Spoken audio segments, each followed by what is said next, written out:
80s, and it was Mike Kelly's this really brilliant California artist who really concentrated on making a picture of what a 12 or 13-year-old girl thinks like. He had a chest of drawers decoupaged with eyes and mouths, and then a picture of himself underneath the glass. He made stuffed animal sculpture. He made stuffed animal paintings. And my thought was, I looked at this work and I thought, my God, if a female artist made this work, nobody would give her the time of day. Nobody would pay any attention to this. And I thought, well, what's the subject matter that female artists have never touched? And then I thought, well, why don't I explore hardcore pornography? Because I thought softcore is not going to work. It had to be, come in the face and, hitting all the at that time, all the different variations or fetishes that I could find. And so this was the first painting. It was done in 1989. But I was looking for things that I thought were humorous and compelling. I wasn't looking for things necessarily that were sexy. And so I called this one The Supremes. And I was trying to cover, all the bases, so to speak. And I was really just asking questions. At the time, I knew, I was thinking in terms of a pro-sex feminist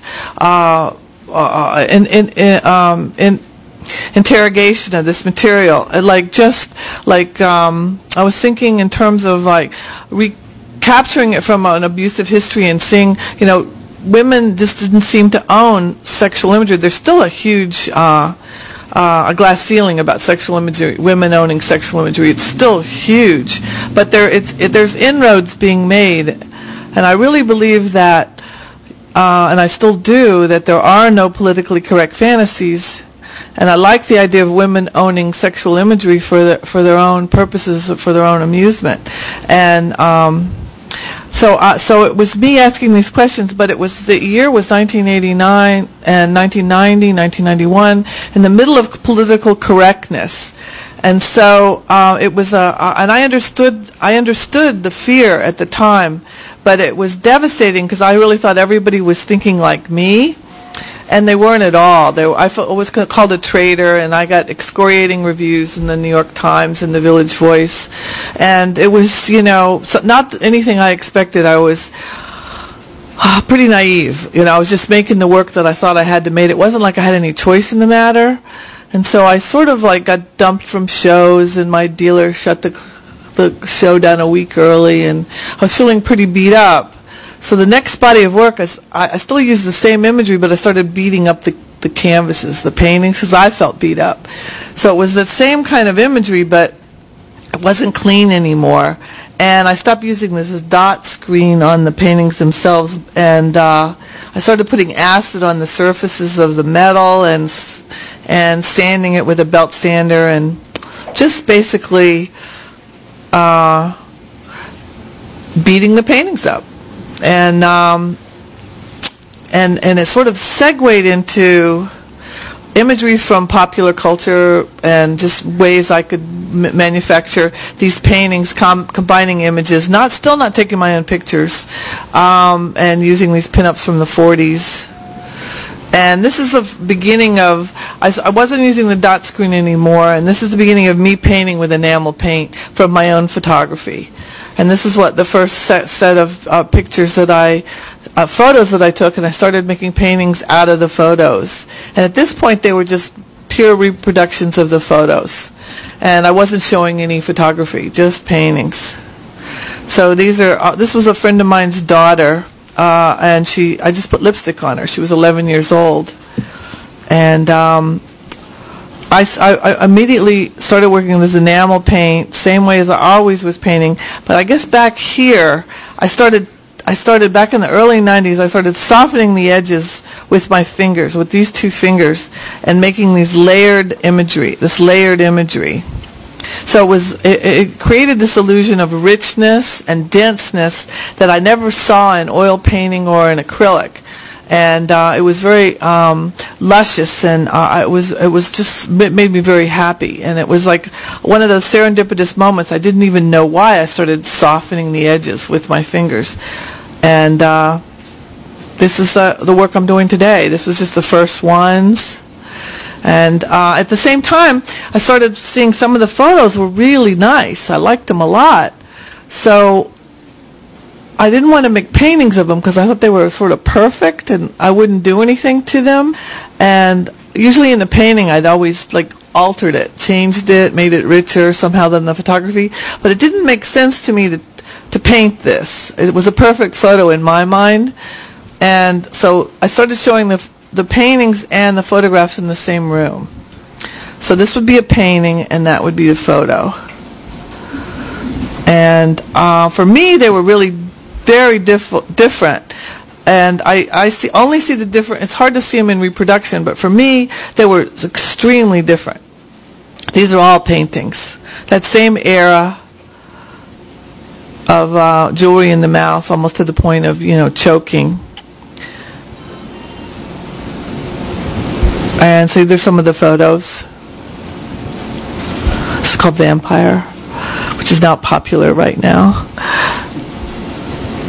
And at the very same time I was doing these glamorous imagery, I was always taking parts of the body that I still was always interested in, the parts of the body that exist but nobody pays attention to. So this is an armpit with, I had my model. She was one of my students. I asked her to just grow out the hair under her arms. And just taking your socks down, there's always lines. So I'm very, very interested in things that we all have but we just don't pay any attention to. And I started shooting, and now this is I thought I'd just show you some. If you get close to my paintings, this is how they start out with blocked in. You can really sort of see the fingerprints still, and that's a real close-up. And that's all on this painting. And I'm going to show you a zoom in a minute. The same. This is a pretty big painting, and this was the begin. This is actually. The beginning of my career really was, there's a gentleman here that gave me my first show, and I didn't even have a gallery in New York City. Josh Shirky gave me my first show at the SF MoMA. So I had a one-person show at SF MoMA, and I didn't even have a gallery in New York City. So it was like the beginning of this new career I had. I forgot to tell you this, as I'm condensing this, I'm trying to go really fast. I got let back into the art world when I started showing the photos of my mother. So that was sort of interesting in a way.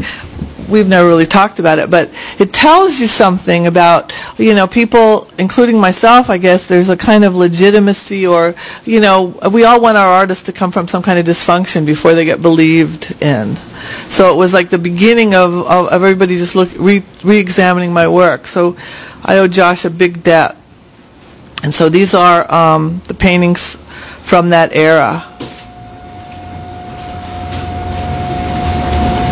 This was one of the bigger ones, the 10-foot. And I'm getting bigger and bigger, and the paintings are taking forever, so I'm hiring people to help me paint at this point. And this is a photo. And these next few images are images of photography that I shot in my studio, actually. And we ended up making billboards. At the same time, I was in the Whitney Biennial. And Creative Time did these billboards. But I didn't realize when I put these all together that I just grouped all the feet together, and the billboards aren't here yet. So sorry, but this is new to me too, condensing this. So here's a billboard that was in Chelsea. These were all in Chelsea. And they were up for about a month through Creative Time. At the same time I was in the Whitney Biennial. They were all over Chelsea. And now this is the next body of work. I started getting these close-ups of eyes. Actually, they were, this is when the paintings, these are the paintings when I started doing most everything in Photoshop. This is no longer one image. This is an image sandwich. I started Photoshopping the negatives, because I still work analog. I still do. But I scan the negatives and combine different elements to make paintings now. And so now